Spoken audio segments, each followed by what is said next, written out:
네, 이 시각 K스탁 출발해 보겠습니다. 오늘 두 분 전문가 소개해 드리죠. FS 리서치의 박종훈 멘토 그리고 엘리고스 인베스트먼트의 임주원 멘토가 나와 있습니다. 어서 오십시오. 안녕하세요. 보통 이제 금요일 장이 별로 그렇게 좋지는 않죠. 근데 뭐 최근 몇 달간은 그래도 금요일도 괜찮았던 것 같은데 오늘 이제 금요일이어서 그런 건지 미국이 좀 조정을 받아서 그런 건지 우리 시장도 1%대의 낙폭을 보이고 있다 이렇게 말씀을 드립니다. 낙폭의 원인을 찾아라. 그것만큼 어려운 게 없는 것 같은데 오늘 전문가들하고 얘기하면서 오늘 시장이 이렇게 조정을 받는 이유도 한번 고민을 해보도록 하죠. 먼저 저희가 첫 번째 꼽은 이슈는 어제하고 좀 이어집니다. 에너지주가 여전히 강세를 좀 보이고 있어서 에너지주 얘기를 좀 해보겠다라는 생각을 하고 뽑았는데요. 임주원 멘토부터 먼저 얘기를 좀 해볼까요? 네. 지금 사실 시장의 원유 가격과 네. 연준의 금리 인상이 좀 연결돼 있다고 말씀을 드릴 수 있을 것 같은데요. 사실 바이든이 예전에 오펙하고 오펙 플러스 두 가지가 있다고 했을 때 오펙에다가 사우디를 포함한 오펙에다가 좀 증산을 좀 해달라라고 부탁을 했었어요. 네네. 근데 그 부탁했던 거는 미국의 평소 생산량이 한 300만 배럴 정도였었는데 감산을 사우디가 한다고 하니까 200만 배럴을 추가로 미국이 생산해서 총 미국이 500만 배럴을 방출하고 있다 보니까 비축류가 좀 모자르는 그런 상황이 됐습니다. 그런데다가 오펙 플러스에게 이번 12월 5일 러시아 지금 유가 상한제 하한제 제도가 발표가 될 예정인데 그때 만약에 오펙 플러스가 러시아 가격도 동결이 되는 상황에서 오펙 플러스가 감산까지 하게 된다고 한다면 골드만삭스에서 지금 110불까지 볼 수 있다 이런 상황이면 이렇게 얘기를 했고 네. 바이든 같은 경우엔 너네가 만약에 감산을 하게 된다면 우리가 할 수 있는 다양한 나쁜 지금 제도를 얘기를 하고 있는 두 가지가 있는데 하나는 원유 수출을 금지할 수도 있다. 미국이 지금 추가 방출하는 거를. 두 번째로는 석유 제품 수출 금지를 할 수도 있다라는 내용을 이미 대안을 말해놓은 상황이기 때문에 현재 상황에서는 유가가 12월 4일, 우리 시간으로 5일입니다. 그 두 날짜를 기준으로 유가가 만약에 83불 이상 상방을 보게 된다고 한다면 유가가 이제 계속 상승을 하게 될 텐데요. 그럼 유가가 상승하게 된다 그러면 이 가격을 잡기 위해서 연준이 좀 강하게 금리 인상을 돌발적으로 15일경쯤 FOMC에서 얘기를 할 수도 있기 때문에 그 부분이 상충되는 구간이어서 지금 코스피 코스닥 상방 고점론이 나오고 있다 이렇게 정리를 해볼 수 있을 것 같습니다. 유가를 잡기 위해서 연준이 금리 인상을 조금 더 강하게 할 가능성이 있다라는 의견을 제시해 주셨습니다. 물론 유가가 인플레이션에 미치는 영향이 워낙 크기 때문에 미국이 그런 결정을 내릴 수도 있습니다만 유가라는 게 이제 감산과 증산의 이슈가 굉장히 복합돼 있고 지정학적 이슈가 있기 때문에 이 부분은 조금 더 고민을 해봐야 되지 않을까라는 생각이 듭니다. 어쨌든 그런 것 때문에 시장에서 에너지주 가격들이 조금 올라가는 모습을 보이고 있다 이렇게 저희가 이해를 하면 될 것 같고요. 박종훈 멘토께서는 에너지주의 강세는 어떻게 해석하고 계세요? 예, 뭐 앞서 많은 말씀하셨지만 뭐 제 측면에서 좀 말씀을 네네. 드리면 일단 환율하고 유가는 사실은 이제 함부로 이제 판단하거나 그럴 수 있는 건 아니라고 저는 생각을 하고요. 유가 같은 경우도 뭐 오르긴 했지만 사실은 절대적으로 오른 폭이 그렇게 클 것 같지는 않습니다. 심리적인 것이 환율도 그렇고 유가도 그렇고 많이 작용을 하는데 보시면 어차피 에너지 지금 겨울 되면은 난방 많이 써야 되고 그러면 지금 가스가 문제이긴 하지만 가스가 모자란 여파가 결국은 이제 원유까지도 올 수 있고 이런 부분들이 있기 때문에 심리적으로 조금 유가가 좀 올라오고 있는 부분들이 있고요. 그동안 조금 많이 쉬기도 했으니까 이제 좀 올라오는 부분이 있을 것 같습니다. 다만 네. 이제 예전에도 한번 그 골드만삭스는 이제 외사 쪽에서 예측들을 했지만 그렇다고 해서 뭐 100불을 넘어가고 이렇게 크게 변동성은 없을 거란 얘기들을 했었기 때문에 저는 뭐 이렇게 단기적으로는 조금 이슈가 될 수 있지만 네네. 중장기적으로 이렇게 유가가 추세적으로 올라가는 건 아니라고 보고요. 그런 면에서 지금 뭐 갑자기 한파가 오게 되고 뭐 화물연대 파업하게 되고 중국 문제도 아직 해결이 안 됐고 뭐 이런 것들이 조금 복합적으로 작용해서 심적으로 조금 관련주들이 오르긴 하는데 네네. 단기적인 이슈라고 보시면 저는 그럴 것 같습니다. 단기적인 이슈가 될 것 같습니다. 에너지주 가격에 대한 상승 가능성은 조금 뭐 우리 박 멘토께서는 그렇게 심각하게 생각하고 계시지는 않다 이런 의견으로 볼 수가 있는데 어쨌든 최근에 사우디가 감산을 얘기한다는 거는 경기 침체에 따른 이 에너지에 대한 수요 둔화를 걱정하는 거거든요. 그렇다 보니까 유가가 80불 아래로 지금 떨어졌다가 다시 80달러 정도로 지금 올라가 있는 상태인데 그렇다 보니까 이제 감산한다니까 미국은 안 된다라고 지금 하고 있고 거기에 이제 아까 말씀하신 여러 가지 이슈들이 같이 섞여 있는데 너네가 감산하면 우리 베네수엘라 쪽에서 증산하게 만들 거야. 그래서 베네수엘라 쪽에서 생산할 수 있도록 지금 자극을 좀 하고 있는 상황이죠. 그래서 증산과 감산으로 좀 맞서면서 유가를 좀 조정할 가능성이 높고 제 개인적인 의견을 물어본다면 금리를 만질 것 같지는 않다. 금리를 만약에 만지게 되면 기준금리는 시장에 미치는 영향이 워낙 크기 때문에 이 부분의 가능성까지 연결하기에는 조금 무리이지 않나라는 개인적인 생각을 말씀을 드려봅니다. 그렇다면 유가가 이렇게 움직이고 에너지주들이 움직일 때 우리가 전략적으로 시장에서 접근할 만한 종목이라든지 전략을 제시한다면 우리 임주환 멘토께서는 어떤 전략 제시하시겠어요? 사실 지금 제가 유가 관련주들을 몇 개를 뽑아서 네네. 말씀드렸는데 지금 사실 유가만 오르는 게 문제가 아니라 등유, 경유, 그다음에 천연가스까지 같이 네네. 오르는 게 지금 문제가 된다고 보여집니다. 천연가스가 오르는 이유는 근본적으로는 가장 많은 천연가스 매장량과 판매량을 보유하고 있는 게 러시아랑 이란인데 둘이 손을 잡았기 때문에 좀 문제가 발생하는 거고요.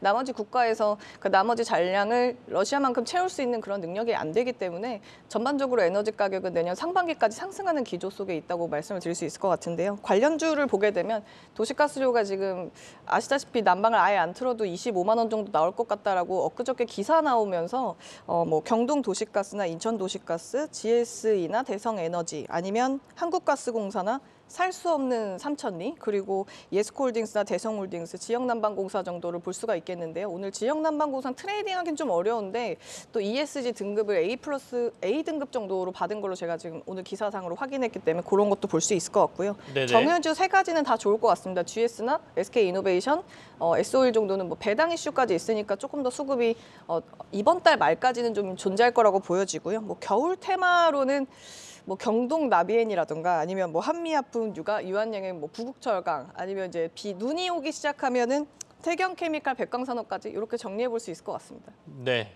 알겠습니다. 자, 한파가 찾아오고 에너지 가격에 대한 전망이 좀 헷갈리는 상황에서 에너지 관련주들에 대해서 저희가 한번 짚어봤습니다. 두 번째 이슈 보실까요? 이 한파와 관련돼서 반대로 또 유통가에는 좀 훈풍이 불고 있다. 아무래도 춥다 보니까 집에서 이제 온라인 쇼핑을 한다든지 아니면 조금 따뜻한 밖에서 장을 본다기보다는 백화점에 가서 장을 보는 경우 뭐 이런 것들도 있으면서 유통가에 대한 긍정적인 의견들이 좀 나오고 있는 것 같습니다. 이 얘기 해볼까요? 임주환 멘토 간단하게 얘기하시고 박정훈 멘토로 제가 넘어가겠습니다. 사실 뭐 제가 패션 네. 쪽에 거의 20대를 다 전부 불살랐기 때문에 뭐 업종에서 전공도 그렇고 이제 네. 일을 해본 결과 사실 11월 1일부터 12월 5일까지 점퍼를 정가에 판매를 해야만 이제 매출이 잡힌다고 말씀을 드릴 수 있습니다. 그러나 한파가 11월 말이나 지금 2월 2일 사이에 지금 불어닥쳤기 때문에 사실상 정가로 판매할 시즌을 놓쳤고요. 12월 2일부터 12월 크리스마스 때까지 조금 할인해서 팔아야지만 아니면 상품권 기간에 팔아야지만 그나마 뭐 재고를 정리할 수가 있습니다. 나머지 잔량 점퍼들을 언제 팔아야 되냐면 이제 재고 처리를 언제 해야 되냐면 작년 2월 상품이랑 그 재작년 2월 상품을 지금 상품이랑 합쳐가지고 1월 달부터 1월 말 사이에 이제 재고 처리를 하는데 1월이 은근히 추웠다 또 괜찮았다를 반복하기 때문에 아주 추운 날 반짝 세일해서 온라인으로 파는 걸로 최대한 재고를 털고 2월 달에는 아예 안 팔립니다. 안 팔리고 3월 초순에 갑자기 눈이 온다 그러면 이제 재고를 온라인에서 세게 뭐 티몬 이런 데서 이제 판매를 해가지고 재고 처리를 하는데 사실 올해는 아주 추울 걸로 예상을 했는데 그러니까 빨리 추위가 오지 않았기 때문에 생각보다 지금 말씀하신 것처럼 판매량이 그렇게 증가하지 않을 거고요. 그리고 매년 사실 뭐 전지현 점퍼 아니면은 뭐 어떤 연예인의 점퍼 이런 것들이 좀 유행을 했었는데 그런 게 없기 때문에 디자인상으로도 뭔가 이렇게 새로 살만한 옷이 없다. 뭐 이 정도로 정리해 보도록 하겠습니다. 알겠습니다. 자, 유통주 얘기를 하고 있습니다. 우리 박정훈 멘토께서는 지금 유통주 어떻게 보고 계시나요? 예, 뭐 앞서 설명을 잘 해주셨지만 이제 일단은 보시면 그 의류를 만드는 부분하고 그다음 판매하는 기간이 어느 정도 정해져 있기 때문에 사실 지금 갑자기 한파가 온다고 해도 판매 자체 지금 만들어 있는 제품에 대해서는 판매하고 또 재고에 대해서 판매하는 것까지는 좋은데 네네. 그 새로 뭐 더 추가적으로 많이 만들고 할 수 있는 그 스케줄은 아닌 것 같습니다. 그래서 이미 그 의류업계들은 제가 알기로는 봄 옷들을 지금 준비를 하고 있는 상황이어서 새로 뭐 거기서 추가적으로 많이 나오시는 부분은 많지는 않을 것 같고요. 그래서 백화점 같은 유통업체들은 좋을 수 있지만 뭐 의류업체들이나 그런 것까지 같이 연결되기에는 네네네. 조금 무리가 있지 않나 그렇게 보고요. 그리고 과거에 보시면 그 한 4, 5년 전에 그 처음에 롱패딩이 되게 유행하고 막 그게 갑자기 많이 팔리게 되면서 사람들이 거기에 대해서 시장에서 이제 그거를 봤을 때 그 관련된 주가들이 많이 오르고 이런 걸 한번 보셨을 겁니다. 동양물산이나 뭐 이런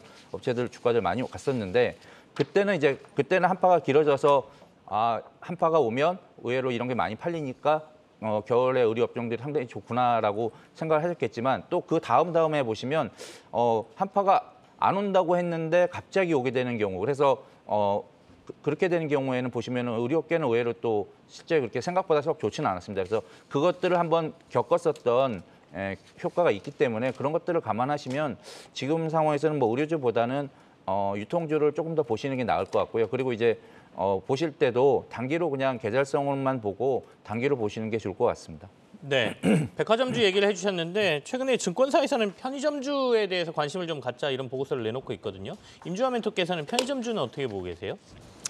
사실 네, 김밥 같은 것도 직접 우엉을 썰어서 볶아야지 이렇게 맛있는 맛집 김밥들은 뭔가 그 씹었을 때 김밥에서 우엉의 어떤 뿌리의 향이 느껴지잖아요. 네. 그런데 사실 그 편의점에 있는 음식들은 가공돼 있는 상태에서 유통 과정에서 그 맛이 많이 없어지기 때문에 사실 그렇긴 하지만 지금 현재 건보료나 뭐 물가 같은 게 너무 올라서 월급 대비 생활이 좀 어려운 사람들이 많이 있습니다. 그래서 편의점에서 뭐 도시락을 많이 사 먹는다라는 그런 이슈로 하여금 얘기가 나오지만 사실상 마트보다는 조금 비싸거든요, 물건들이. 그래서 그 부분들을 생각한다 그러면은 그냥 일시적인 현상으로 보지만 최근 리포트에서 뭐 이제 원래는 성장이 6%가 한도치였는데 한 8% 고물가 고환율 뭐 지금 네네. 상황에선 좀 성장할 수 있다라는 전제를 두고 아주 오랜만에 바닥 반등을 하고 있는 건 맞지만 뭐 여기서 폭발적으로 인구가 늘어난 것도 아니고 다 같이 네. 고용 시장에 참여해서 도시락을 먹을 것도 아니기 때문에 그냥 적당히 트레이딩 영역에서 보는 게 좋을 것 같습니다. 다만 이제 다른 섹터들이 굉장히 성장률이 좋다라고 하면 저희가 이 시기에 뭐 유통주나 편의점주를 보지는 않을 것 같은데 아무래도 경기 침체가 오고 하다 보니까 1인 가구는 늘고 그렇다 보니 편의점의 매출이 좀 늘어나더라. 말씀하신 것처럼 뭐 맛은 좀 떨어지지만 1인 도시락이라든지 조금 저렴한 가격들의 상품들을 편의점에서 구매하다 보니까 내년에 성장이 좀 있을 것 같다. 그래서 주목하자라는 의견도 좀 있는 것 같습니다. 박종훈 멘토께서는 편의점 관련 주들은 어떻게 보고 계세요? 뭐 그 말씀하신 대로 앞서서 그런 컨텐츠들이 좀 잘 팔리고 하면 뭐 나쁘진 않을 것 같습니다. 근데 좀 그런 소비주들이 사실은 조금 이벤트성인 측면이 좀 강해서 그런 쪽에서는 조금 이제 그 단기로만 보셔도 괜찮을 것 같습니다. 단기적인 관점에서 보자 편의점주는 이렇게 말씀해 주셨습니다. 증권사들에서 최근에 편의점주 관련된 보고서가 좀 나와서 두 분의 의견을 한번 살펴봤습니다. 다음 이슈로 넘어가겠습니다. 유통과하고 연결될 수 있는 이슈죠. 중국 관련 이슈죠. 중국의 이제 리오프닝 관련주들, 중국이 이제 봉쇄 조치를 조금씩 완화하는 모습들을 보여주면서 결국에는 장기적으로 내년에는 중국도 이제 완전한 그 완화, 그러니까 봉쇄를 푸는 쪽으로 가야 되지 않겠습니까? 그렇다 보니까 중국과 관련된 회사들 주가가 오늘 좀 좋은 편입니다. 이 얘기를 해보죠. 임주화 멘토부터 먼저 말씀하실까요?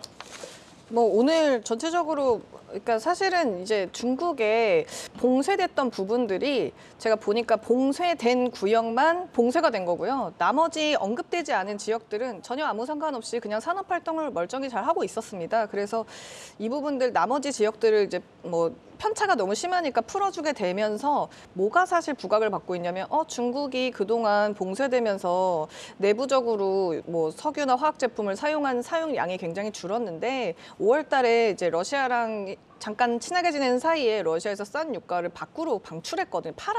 팔았는데 이제 다시 봉쇄가 풀려서 내수가 돌아가게 되면은 중국에서 자체적으로 생산하고 있는 석유 양 판매가 한 89% 이상 비중으로 급격히 상승할 것 같아라는 그런 시황들이 나오게 되면서 전반적으로 야 내수 돌면은 이제 화장품이고 뭐고 다 잘 팔리지 않겠냐라는 건데 근본적으로 저 화장품주가 가는 이유는 중국의 화장품 판매량이 작년에 전체 우리나라 판매 비중은 35% 고점을 찍고요. 지금 25%대로 비중이 좀 내려와 있거든요. 네. 나머지 물량이 베트남, 말레이시아, 인도네시아, 미국, 유럽향으로 판매가 되면서 나머지 한 그 나머지 국가 향이 한 8% 정도가 보통 2019, 20년도 사이에 했는데 지금 한 15% 이상 증가가 되면서 일본까지 판매량이 증가가 돼서 전반적으로 그냥 양방향 방어가 된다. 뭐 중국 향 이런 게 아니라 중국과 유럽, 뭐 동남아 등지에서 우리나라 드라마가 많이 보여지게 되면서 네네. 거기에 협찬 나오는 제품을 포함하여 조금 더 공격적인 세일즈를 할 수 있는 여건이 마련되었다라는 전제에서 저가 매수 유형으로 들어오는 건데요.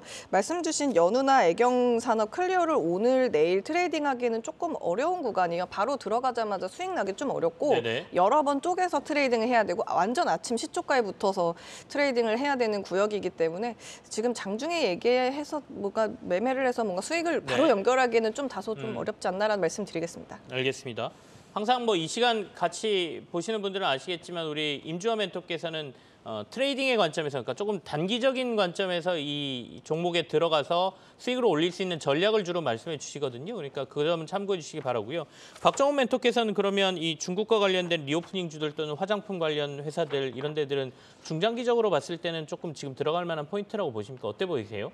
예, 지금 사실은 중국 그 기대감이 있는 건 사실이지만 네. 지금 이게 정치적인 문제이기 때문에 뭐 당장 풀릴 수 있다 아니면 뭐 내년까지 가야 된다라고 어떤 결론이 나기는 쉽지 않은 상황인 것 같습니다. 왜냐하면 이제 그 지금 코로나 상황이나 이런 상황들이 함부로 이제 제로 코로나를 포기할 수 있는 지도부 쪽에서는 포기할 수 있는 상황도 아니고요.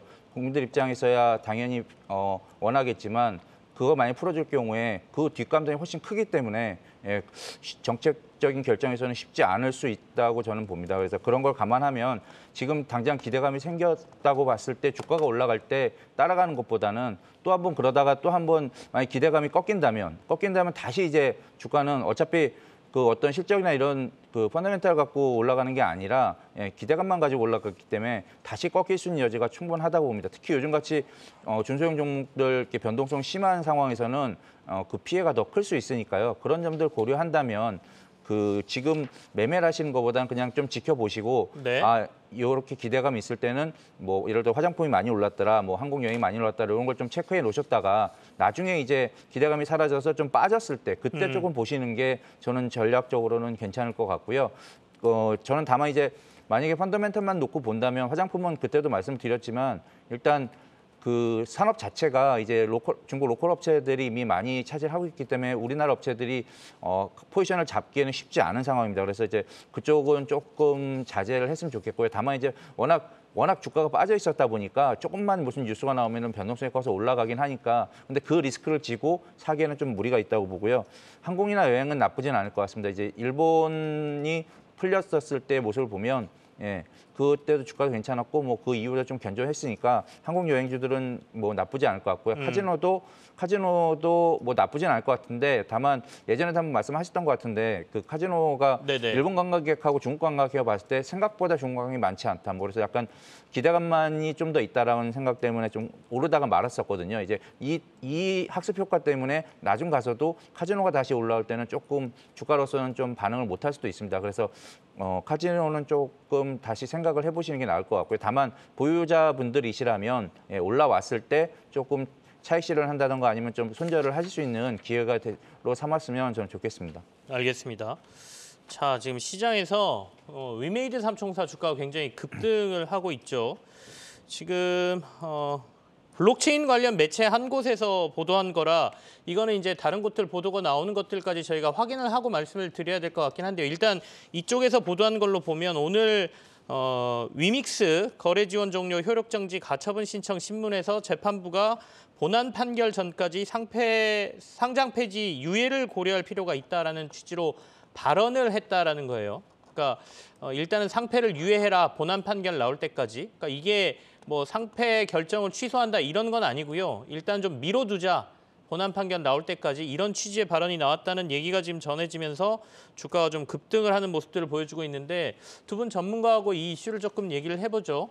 우리 임주환 멘토께서는 위메이드 이슈 지금 어떻게 저희가 해석하고 대응을 해야 될까요? 저번 주에 위믹스를 계속 이제 주시해서 한번 보고 있었습니다. 네네. 코인을 보고 있었는데 생각보다 바닥에서 너무 빨리 슈팅이 나오더라고요. 그래서 뭘 믿고 이렇게 슈팅을 하나를 전체적으로 찾아보니까 이 효력적 거래 상폐되는 게 저희 한국에 있는 거래소만 상폐되는 거지 다른 나라는 상폐되는 게 아니더라고요. 네. 그래서 사실 만약에 내가 위믹스를 갖고 있다. 그러면 여기서 싸게 사서 저쪽 거래소로 옮겨버리면 차익 거래를 할 수 있는 거잖아요. 물론 어쨌든 이 비즈니스를 한다는 가정하에 그렇다 보니까 좀 이 부분에 대해서 해명이 좀 필요했었는데 사실 일주일 동안 뭐 우리는 뭐 억울하다 이런 입장 말고는 사실 뭔가 우리가 트레이딩 영역에서 뭔가 돈을 투자할 만한 어떤 확신을 가지기엔 좀 어려운 불분명한 상황이었습니다. 근데 지금 말씀 주신 그 기사 내용을 보니까 12월 7일 날 결론이 난다고 하기 때문에 그때까지의 어떤 회복의 기대감으로 주가가 상승하는 건데 사실 네. 위메이드나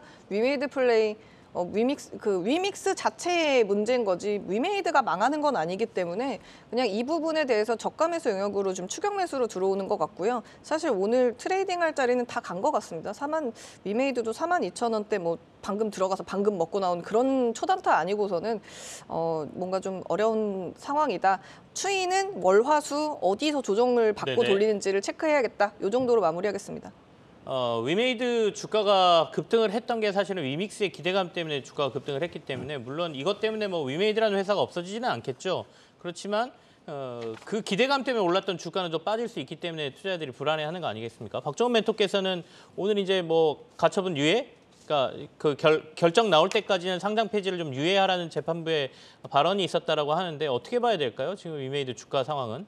예, 이것도 역시 그 중국의 제로 코로나가 풀릴 수 있느냐 네. 판단하는 것처럼 정책적인 판단입니다. 그러니까 사법적인 판단이기 때문에 저희가 어떻게 함부로 결정할 수는 없고요. 다만 지금 모습을 보시면 그 보통 주식들 그 상패가 결정되고 정리 매매 기간 한 2주 정도 주는데 그때 모습처럼 제 생각에는 7일까지 어차피 유예가 됐으니까 시간이 있으니까 그 전까지 좀 정리를 하기 위해서 일종의 약간 물타기 같은 거를 해보는 거 어떨까라는 수급들도 있는 것 같고요. 그렇게 해서 올라올 때 정리를 하려고 하는 경우도 생길 수 있을 것 같습니다. 그래서 굳이 지금 상황에서는 따라 들어가시는 것보다는 그냥 일단은 그 기존의 보유자분들이면 조금씩 네네. 일부라도 조금 정리를 해 놓으신 게 좋을 것 같고요.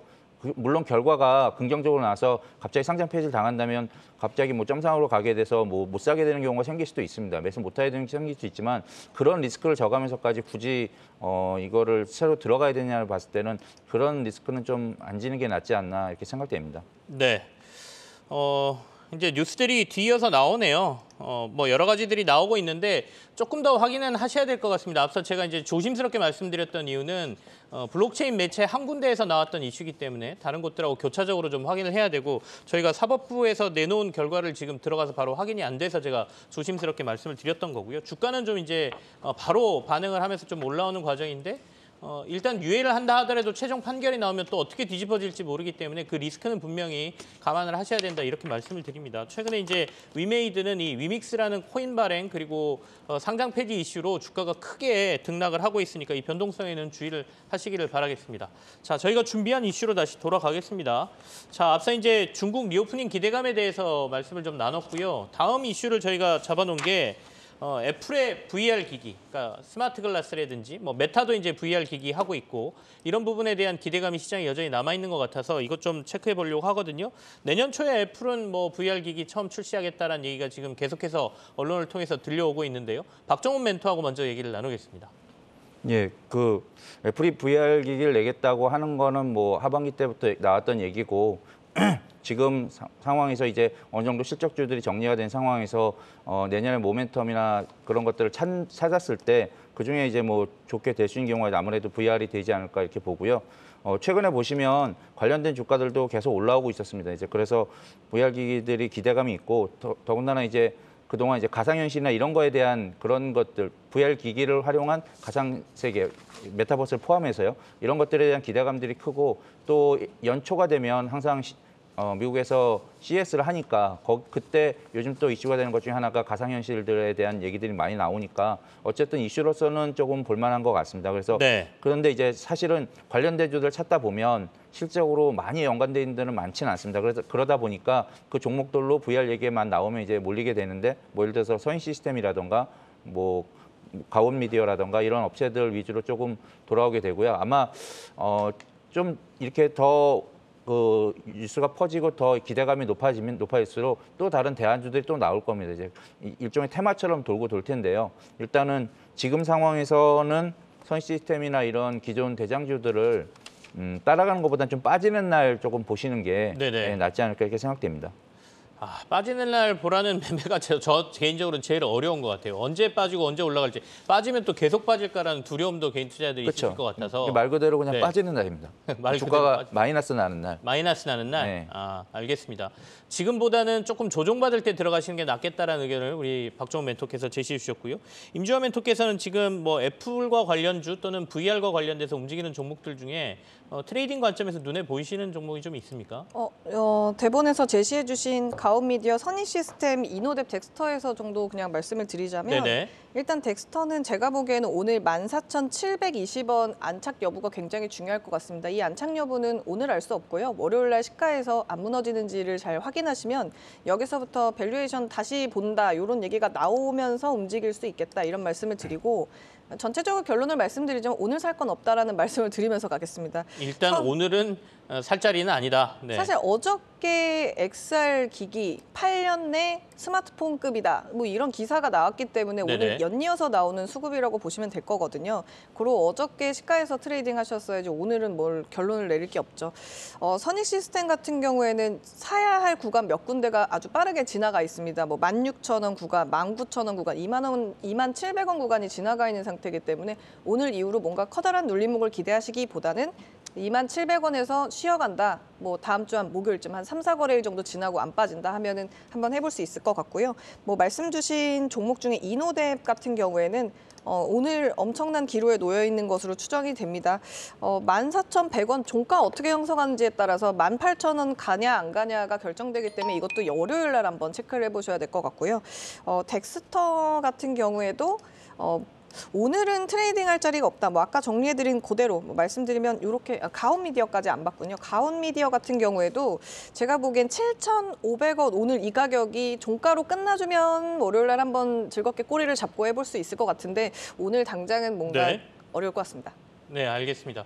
지금 말씀하신 건 이제 저희가 VR 기기에서 관련주로 언급되는 것들을 이제 저희 전문가들에게 이런 종목들이 오늘 움직입니다. 한번 봐주시겠습니까?라고 제시해드리는 경우도 종종 있거든요. 그래서 그 중에 4가지를 오늘 봐주시면서 들어갈 자리 또는 이때 매매하는 게 낫겠다라는 의견을 주셨습니다. 참고하시기를 바라겠습니다. 다음 이슈까지 보겠습니다. 다음 이슈가 이제 웹툰과 관련된 컨텐츠주들인데요. 일단은 사실은 OTT 쪽에서 방영되고 난 드라마 인기가 있으면 그게 뭐가 바탕이더라, 뭐 웹소설이더라, 웹툰이더라 그러면서 관련된 생태계로 이 매수세가 확산되는 모습을 보여주고 있죠. 지금 재벌집 막내 아들이 또 대표적인 사례라고 보여지는데요. 이와 관련된 이슈를 같이 얘기해 보겠습니다. 자, 이거는 뭐 우리 박종훈 멘토부터 먼저 얘기하실까요? 예, 지난주에도 한번 콘텐츠주들이 4분기 때 겨울에 이제 좋을 거라고 말씀드렸었는데 이제 그 일환으로서 생각됩니다. 일단 콘텐츠 관련된 주들은 미디어를 포함해서 뭐 영화라던가 드라마라던가 제작사도 있고요. 그다음에 엔터주들도 관련돼 있는데 이런 업체들보다는 사실은 드라마 제작사, 뭐 영화 제작사 실질적으로 수익을 많이 내는 업체들은 이런 제작사인 거를 이미 네. 시장에서 많이 알고 거기에 또 주가를 많이 움직였었습니다. 그다음 얘기가 나온 건 이제 웹소설, 웹툰 이렇게까지 넘어가서 이 IP를 갖고 있는 업체들의 콘텐츠 IP를 갖고 있는 업체들의 실익이 훨씬 더 크구나라는 것도 이제 시장에서 많이 압니다. 이제 그러다 보니까 처음에는 뭐 영화나 드라마 관련된 미디어 업체들이 주가 오르다가 그다음에 또 관련된 콘텐츠 제작사들이 오르다가 그다음에 이제 다시 이제 웹툰하고 웹소설까지 순서로 돌아오거든요. 일종의 순환매가 그렇게 지속되는데 그런 모습들이 이제 올해도 이렇게 지속되고 있는 것 같고요. 특히나 이제 타코미디어 같은 경우도 보시면 너무 많이 그동안 빠져 있었어가지고 예, 조금 싸다는 인식 때문에 최근에 좀 많이 급등을 한 것 같고요. 그거 말고 뭐 DNC 미디어라든가 뭐 키다리 스튜디오라든가 대원 미디어 같이 이제 IP 갖고 있는 회사들을 좋아서 주가가 계속 좋을 것 같긴 한데 뭐 그냥 겨울 나는 용으로 그러니까 한 연말까지 정도 보신다고 생각하시고 예, 그렇게 매매를 하시는 게 좋을 것 같고 특히 이제 그냥 제 개인적인 생각으로서는 항상 보면 이제 순서적으로 봤을 때 대원 미디어가 주가가 많이 오르고 나면 그게 거의 이제 단기적으로는 웹툰이나 웹소설 관련된 업체들의 주가의 마지막이 아닐까 좀 그렇게 보여집니다. 그래서 그런 것도 좀 참조를 해보시고요. 그래서 그냥 겨울나는 용으로 보신다라고 생각하시면 될 것 같습니다. 순서상으로 보면 대원 미디어가 제일 마지막에 움직이더라. 그래서 대원 미디어가 움직이고 나면 관련 이슈가 좀 소멸하는 것 같다라는 개인적인 의견도 좀 말씀해 주셨습니다. 임주호 멘토께서는 이 웹툰 또는 웹소설과 관련돼서 이렇게 확산되는 이 시스템 그리고 이 자리에서 눈에 보이는 종목 어떤 거 있나요? 뭐 사실 종목은 같은 걸 고를 거였었기 때문에 조금 놀랐어요. 놀랐고요. 역시라는 생각을 했고요. 일단은 사실 이 IP 부분이 왜 가게 되냐면 오늘 네카오 북미 쪽에다가 웹툰, 웹소설 플랫폼을 심어서 가겠다라고 판매를 직접적으로 진출하겠다라고 얘기한 게 큰 배경에 있고요. 거기에 이제 납품을 하는 IP를 갖고 있는 회사들은 많이 갖고 있는 회사일수록 이제 주가가 상승하는 구역인데 사실 이게 레몽레인이 올 중순쯤에 BL 보이러브, BL물 드라마를 제작 한번 하려다가 엎어졌었거든요. 엎어졌었는데 재벌집 막내 아들로 번 돈으로 만들 수도 있다라는 기대감이 존재를 합니다. 근데 그게 왜 그러냐면 사실 BL을 적당한 시청자 분류급으로 만들어서 해줄 수 있는 성균관 스캔들 만들었던 그런 적당한 정도로 내보낼 수 있는 제작사는 레몽레인밖에 없고 레몽레인 같은 제작사나 지금 상장 안 된 제작사들도 이 BL 드라마를 하나를 만들어가지고 이번에 상장을 준비하겠다 이런 회사들이 좀 몇 가지가 있거든요. 근데 거기에 들어갈 IP들 지금 베스트 소설들을 보게 되면은 대부분 IP를 갖고 있는 게 지금 뭐 대원 미디어라든가 아니면 뭐 오늘 많이 오르는 그런 관련된 뭐 미스터 블루 뭐 이런 회사들이 IP를 갖고 있거든요. 근데 그걸 팔면 옛날에는 뭐 10억, 한 50억 정도밖에 안 됐는데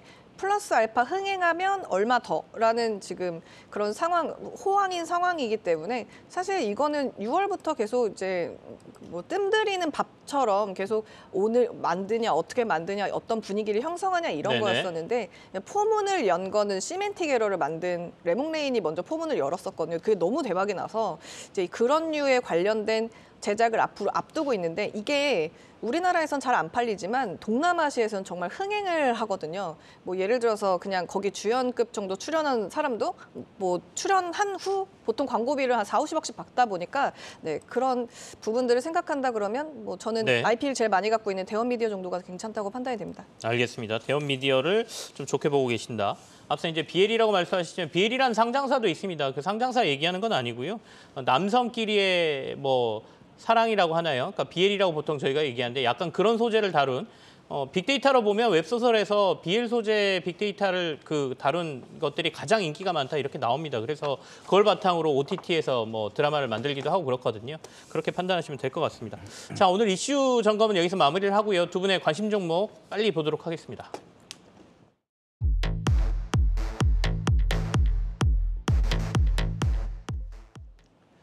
네, 임주환 멘토가 가져오신 종목은 오늘 위지웍 스튜디오 가져오셨네요.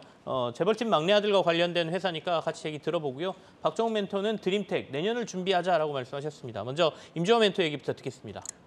레몽레인의 이번에 만들었던 재벌집 막내 아들의 전액 투자는 위지익에서 이루어졌습니다. 위지익 스튜디오가 지금 레몽레인이 매출액이 65억 정도인데 마이너스 전년 동기 대비 50%대고요. 영업이익이 마이너스 9억 원이기 때문에 사실 적자 전환한 상태입니다. 근데 지금 시청률 나오고 있는 것뿐만 아니라 만약에 지금 한알령 풀려 있는 상태니까 뭐 수출할 만한 적정 수위 등급이긴 합니다. 그래서 만약에 이걸 추가적으로 수출하게 되면 우영우 정도의 한 200억대 매출액을 좀 기대하고 있는 상황이기 때문에 제가 보기에는 지금 현재 시청률 나오고 있는 걸로도 한 150억 정도는 기본 나온다고 보고 있어서 사실 축구 때문에 이번 주 금요일 안 합니다. 토요일부터 진행이 되는데 26,600원에서 21,290원 정도 사이에서 트레이딩 하시면 될 것 같고요. 손절가는 전일 종가 부근인 19,800원 정도로 트레이딩 하시면 좋을 것 같습니다. 알겠습니다. 자, 박정훈 멘토가 가져오신 종목도 얘기 듣죠. 예, 원래 드림텍이라는 회사는 이제 PBA 모듈, IT 쪽의 부품 쪽 하는 회사고요. 모듈을 주로 주력으로 하고 있습니다. 그다음에 생체인식 모듈이나 이런 BT, 그러니까 IT하고 바이오를 결합한 의료기기 쪽에 관련된 모듈을 또 만들어서 납품을 하는 그런 업체입니다. 그러니까 항상 근데 실적도 나쁘지 않았고 그랬는데 뭐 밸류에이션도 싸고 그랬는데 그동안 이제 주목을 많이 못 받고 예, 주가로서는 많이 못 갔었던 것 같습니다. 이제 네네. 근데 보시면 올해 내년 하면서 의료기기 쪽이 상당히 좋아지면서 예, 그 밸류에이션이 싼 영역을 또 뛰어넘을 수 있는 회사가 될 수 있지 않을까 봐서 올해 실적도 물론 전년 대비해서 한 30-40% 이익 기준으로 한 30-40% 성장하고요.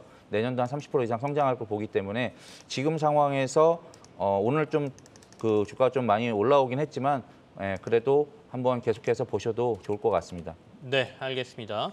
드림텍까지 위지옥 스튜디오 그리고 드림텍 두 분의 관심주까지 확인했습니다. 여기서 두 분과는 인사 나누겠습니다. 임주화 멘토 그리고 박정훈 멘토와 함께했습니다. 고맙습니다. 감사합니다.